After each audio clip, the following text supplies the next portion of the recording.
മലയാളത്തിന്റെ യുവതാരങ്ങളായ നിവിൻ പോളിയും ദുൽഖർ സൽമാനും സെറ്റിൽ നിന്ന് സെറ്റിലേക്ക് കുതിക്കുകയാണ്.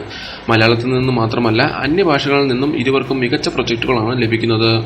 മലയാളത്തിലും തമിഴിലും ഒരുപോലെ തങ്ങളുടെ കരിയർ കെട്ടിപ്പടുക്കാനായി രണ്ടുപേരും ഇപ്പോൾ തമിഴിലും മലയാളത്തിലുമായി ഇടവിട്ടാണ് ചിത്രങ്ങൾ ചെയ്യുന്നത്.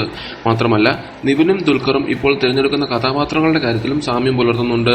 രണ്ടുപേരും റിയൽ ലൈഫ് വ്യക്തികളുടെ കൂടി ജീവിതങ്ങളെ വെള്ളിത്തിരയിൽ എത്തിക്കാനുള്ള തയ്യാറെടുപ്പിലാണ്. നിവിൻ പോളി എത്തുന്നത് ഒരു യഥാർത്ഥ കള്ളന്റെ ജീവിതകഥയെ അവതരിപ്പിച്ചുകൊണ്ടാണെങ്കിൽ ദുൽഖർ എത്തുന്നത് ഒരു യഥാർത്ഥ ക്രിമിനലിന്റെ കഥ അവതരിപ്പിച്ചുകൊണ്ടാണ്. റോഷൻ ആൻഡ്രൂ സംവിധാനം ചെയ്യുന്ന കായംകുളം കൊച്ചുണ്ണി എന്ന ചിത്രത്തിൽ മലയാളികളുടെ ഇടയിൽ ഇതിഹാസ തുല്യമായ സ്ഥാനം നേടിയ കായംകുളം കൊച്ചുണ്ണി എന്ന കള്ളനായാണ് നിവിൻ പോളി എത്തുന്നത്. ഈ വരുന്ന സെപ്റ്റംബറിൽ ചിത്രീകരണം ആരംഭിക്കുന്ന ഈ ബിഗ് ബഡ്ജറ്റ് ചിത്രം എഴുതിയിരിക്കുന്നത് ബോബി സഞ്ജയ് ടീമാണ്. അമല പോളാണ് നായിക. ചിത്രം ശ്രീ ഗോകുലം മൂവീസിന്റെ ബാനറിൽ ഗോകുലം ഗോപാലൻ നിർമ്മിക്കുന്നു. ശ്രീലങ്കയാണ് ചിത്രത്തിന്റെ പ്രധാന ലൊക്കേഷൻ. അടുത്ത വർഷം സമ്മർ വെക്കേഷന് ചിത്രം പ്രതീക്ഷിക്കാം. ദുൽഖർ സൽമാൻ അവതരിപ്പിക്കാൻ പോകുന്ന കഥാപാത്രം സുകുമാരക്കുറുപ്പ് എന്ന കുപ്രസിദ്ധ ക്രിമിനലിന്റേതാണ്. ഒരാളെ ജീവനോടെ കത്തിച്ചു കൊന്നതിനു ശേഷം അജ്ഞാതവാസത്തിൽ പോയ സുകുമാരക്കുറുപ്പിനെ ഇതുവരെ കണ്ടെത്താനായിട്ടില്ല. ശ്രീനാഥ് രാജേന്ദ്രനാണ് ചിത്രത്തിന്റെ സംവിധായകൻ.